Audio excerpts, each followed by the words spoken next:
వరకు సిట్ ఎక్కడా కూడా నోరు మెదపలేదు. సినిమా ప్రముఖులకు సంబంధించి ఫోన్లు ట్యాప్ అయ్యాయా లేదా అనేది ఆన్ రికార్డ్ ఇప్పటి వరకు ఎక్కడ చెప్పనటువంటి పరిస్థితి కనపడింది. కానీ ఈరోజు కేటీఆర్ విచారణలో చాలా కీలక అంశాలు కూడా ఈరోజు ప్రస్తావించేటువంటి అవకాశం అయితే కనిపిస్తూ ఉంది.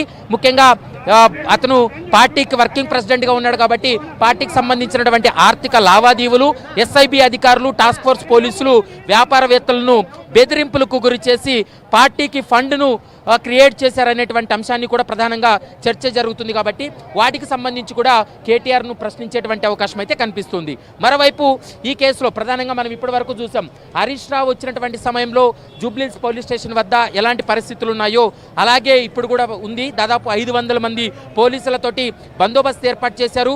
కానీ మొన్న 160 సిఆర్పిసి కింద హరీష్ రావుకు నోటీసులు ఇచ్చినప్పుడు హరీష్ రావును తప్ప మిగిలినటువంటి వ్యక్తులను ఎవరిని లోపలకు అనుమతించలేదు. కానీ ఈ రోజు మాత్రం కేటీఆర్తో పాటు ఒక న్యాయవాదిని ఖచ్చితంగా అనుమతించాలనేది ప్రధానంగా బీఆర్ఎస్ లీగల్ టీం కూడా డిమాండ్ చేస్తుంది, కేటీఆర్ కూడా డిమాండ్ చేస్తున్నారు. కానీ సిట్ చెప్తున్నటువంటి అంశం ఏంటంటే 160 సిఆర్పిసి కింద నోటీస్ ఇచ్చినప్పుడు ఎవరైతే నోటీస్ అందుకుంటారో ఆ వ్యక్తి మాత్రమే విచారణకు హాజరు కావాలి తప్ప మిగిలినటువంటి వ్యక్తులను ఎవరిని అనుమతించమనేది సిట్ అధికారులు చెప్తున్నటువంటి మాట.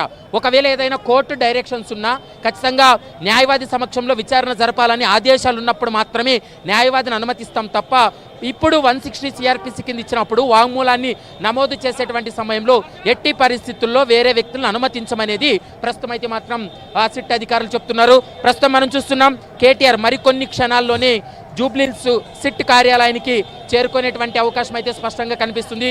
ప్రస్తుతం ఏబిఎన్ స్క్రీన్ పైన చూస్తున్నాం. పోలీసులు కూడా ఇటు టాస్క్ ఫోర్స్ పోలీసులు, క్విక్ రియాక్షన్ టీంతో పాటు ఏఆర్ పోలీసులు కూడా పూర్తి స్థాయిలో ఇప్పటికే బందోబస్తు ఏర్పాటు చేసినటువంటి పరిస్థితి. ప్రస్తుతం కేటీఆర్ జూబ్లీహిల్స్ పోలీస్ స్టేషన్ చేరుకున్నారు. ఎగ్జాక్ట్గా 11 గంటలకు విచారణ ప్రారంభమయ్యేటువంటి అవకాశం అయితే కనపడుతుంది.